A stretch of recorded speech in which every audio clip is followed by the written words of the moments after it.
Nothing prepares a child for the moment when the person who held the world in place suddenly is gone. Two siblings, one mother, a legacy of song, and now a future being rebuilt. This is the story of Skye Victor and Danny Victor, the children of gospel singer Betty Bayo, and their journey of grief, resilience, and hope.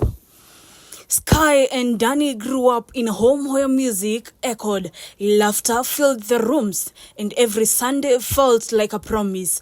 Their mother, Betty Bayo, used her voice to uplift thousands. For Skye, the eldest, it was normal to ride shotgun on a tour van, backstage passes pinned to her jacket, songs still ringing in the air.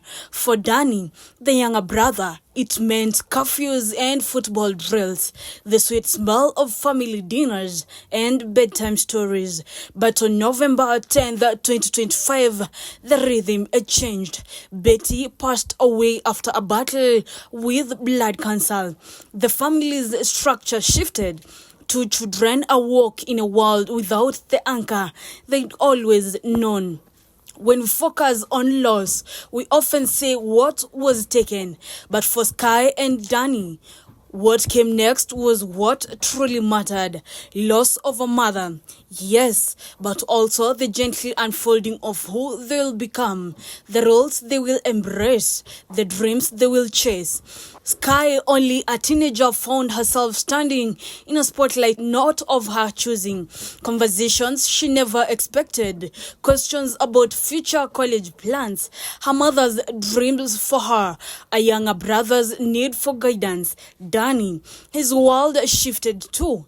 A boy who once expected holiday laughter, surprise outings with mom, football and fun, now navigating the silence.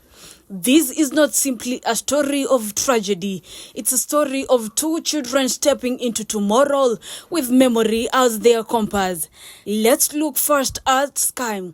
From the earliest childhood photos, you'll see it, a sparkle in her eye. At age 5, she was already clapping along in her mother's performances.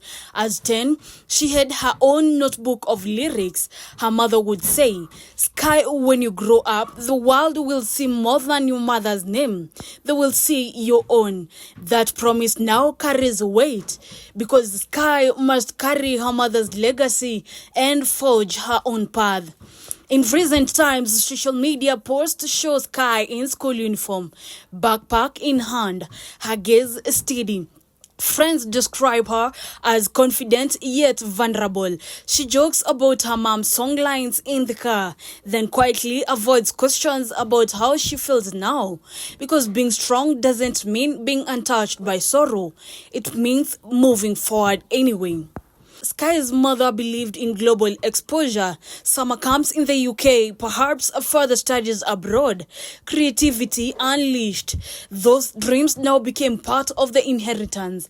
Skye holds them in her hands, and though the stage lights have dimmed for her mother, they may yet rise for her.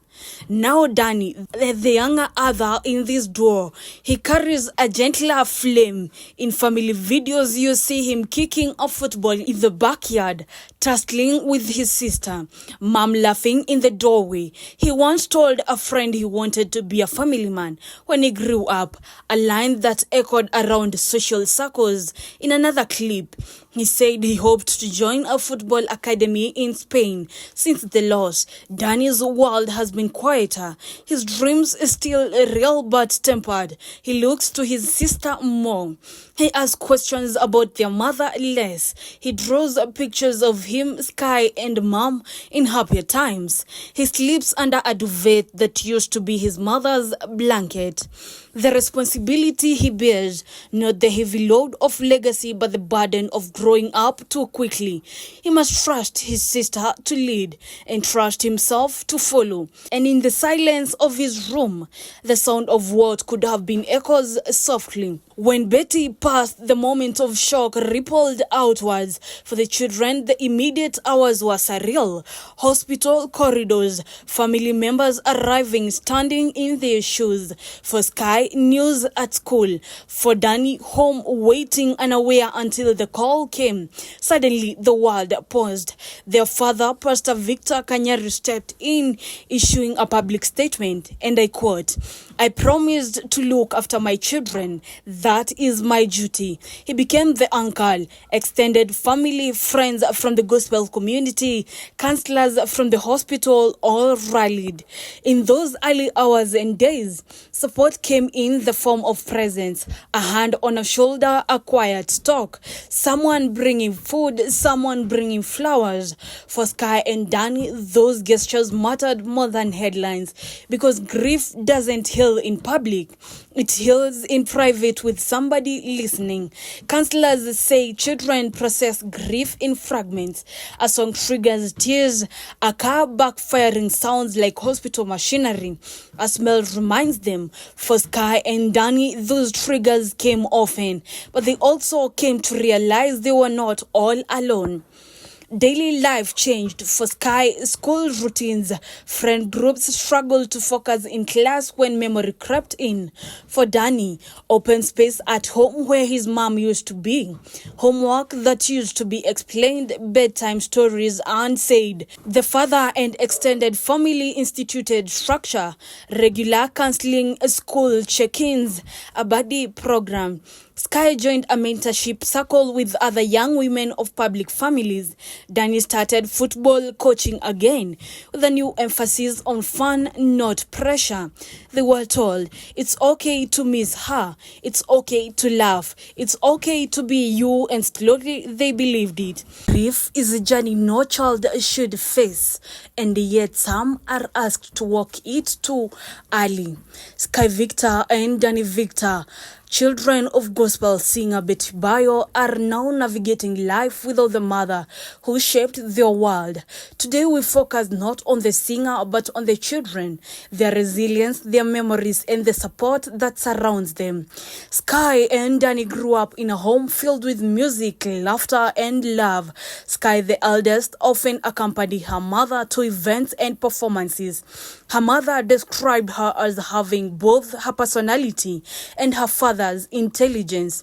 Danny, the younger brother, spent his days with simpler joys, football, play, and the steady presence of family.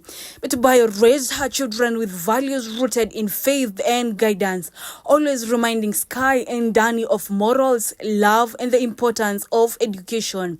She told Skye, "I'm not always going to be there, but I have taught you God, I have taught you morals." Before the tragedy, Betty had big dreams for her children. Skye was planning to study abroad, gaining global exposure and experiences that could shape her future. Danny's interests were simpler but equally meaningful: football and the guidance of family. The family had their routines, birthdays, and moments of joy. Publicly, Betty often shared glimpses of her children's lives, school updates, family photos, and short videos reflecting the bond they shared. Through it all, the children's personalities shone. Skye confident and curious, Danny thoughtful and playful. On November 10th, 2025, Betty Bayo passed away after battling leukemia. The news left the family, fans, and community in shock. For Skye and Danny, life changed overnight. Reports and images shared by family and media show Skye visibly emotional at the hospital, while Danny, younger and more private, absorbed the loss in his own way. Their father, Victor Kanyari, stepped in as their anchor, offering support, guidance, and a steady presence. Extended family, friends, and members of the gospel community also rallied to help the children through the difficult days. The story of Skye and Danny Victor is ongoing. They carry the legacy of their mother in their hearts, shaped by her love, her guidance, and her dreams for them. While grief is a part of their journey, so is hope, resilience, resilience, and the quiet determination to live full lives, lives that honor Betty Bayo and lives that are theirs to create. Some artists like Shiro YGP has said that the children will not suffer. They will live their best lives and even go to the best schools. This is Celebrity Talk, where we bring you the latest top trending stories of your celebrities here in Kenya. Don't forget to like, share, and subscribe.